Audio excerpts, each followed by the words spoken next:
গেছে। দেখো piece piece করে নিয়েছিলাম, ওর থেকে একটা তুলে নিয়েছি, কতটা সুন্দর হয়েছে। এটা দেখতেও যেমন সুন্দর, খেতেও কিন্তু অসম্ভব মজাদার হয়েছিল।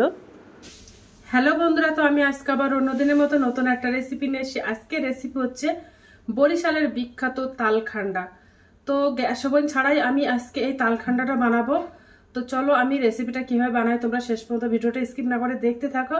তো চলো রেসিপিটা শুরু করি। এই তালখান্ডা বানাতে আমার তালের কাত লাগবে।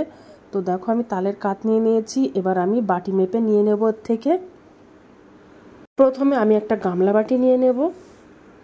তো আমি এই বাটির এক বাটি তালের কাত নিয়ে নিয়েছি। তো গামলা বাটির মধ্যে দিয়ে দেব।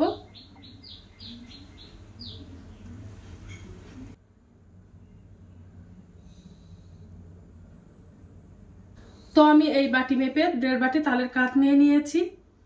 তো দেখো আমি এই বাটির আমি হাফ বাটি চিনি নিয়ে নিয়েছি। তো চিনিটা আমি দিয়ে দেব।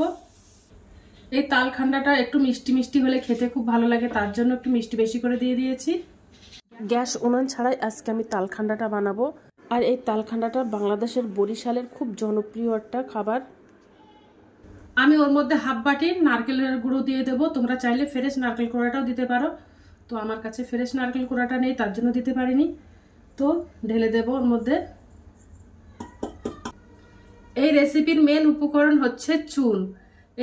এই রেসিপিতে আমার চুন লাগবে। তো দেখো আমি এই চামচের হাফ চামচ চুন নিয়ে নিয়েছি। আর দেখো এই কাপের আমি হাফ কাপ দুধ নিয়ে নিয়েছি। এবার চুনের মধ্যে আমি চুনটা গুলে নেব। দুধের মধ্যে চুনটা বেশ ভালো করে গুলে নেব। দেখো চুনটা আমি বেশ ভালো করে গুলে নিয়েছি।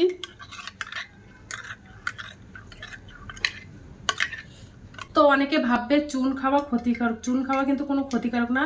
এর চুনের মধ্যে কিন্তু প্রচুর পরিমাণে ক্যালসিয়াম আছে। তো অল্প একটু চুন খেলে কোনো ক্ষতি হয় না।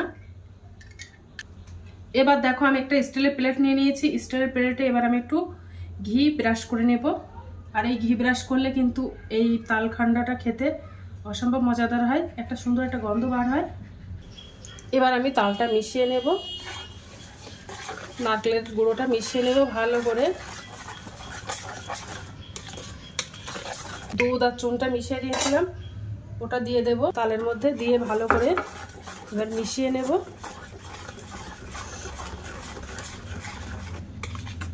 এবার মেশাতে মেশাতে আস্তে আস্তে ঘন হয়ে যাবে। দেখো আস্তে আস্তে ঘন হয়ে আসছে।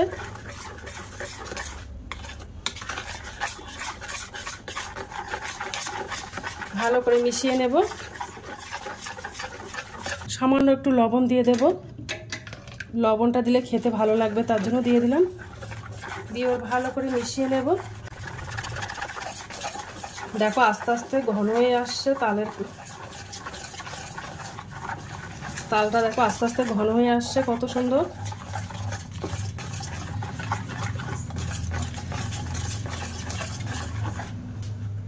দেখছো কত সুন্দর ঘন হয়ে আসছে। দেখো ঘন হয়ে গেছে। আর যে প্লেটটা নিয়েছিলাম, প্লেটটা আমি ঢেলে দেব। খুব তাড়াতাড়ি এটা সেট করে নিতে হবে, তাহলে জমে যেতে পারে, শুকিয়ে যাবে। দেখো কতটা ঘন হয়ে গেছে। দিয়ে এবার সমান করে নেব চামচ দিয়ে। খুব দ্রুত এটা বানিয়ে নিতে হবে, তা নাহলে জমে যাবে।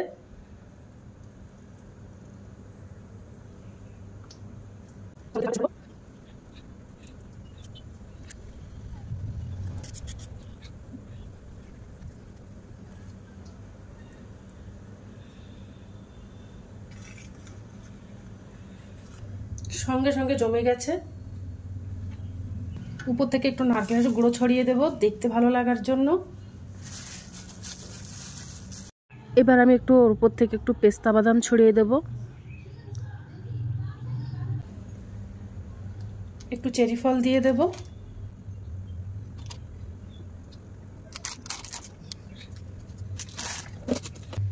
তো একটু টুটি ফুটি ছড়িয়ে দেব। এটা জাস্ট দেখতে ভালো লাগার জন্য দিয়ে দিলাম।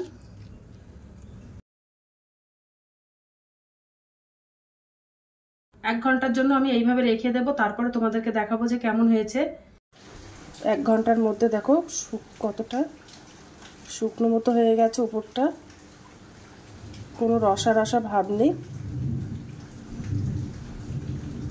এবার আমি পিস পিস করে কেটে নেব, যে কোনো শেপে বানাতে পারো।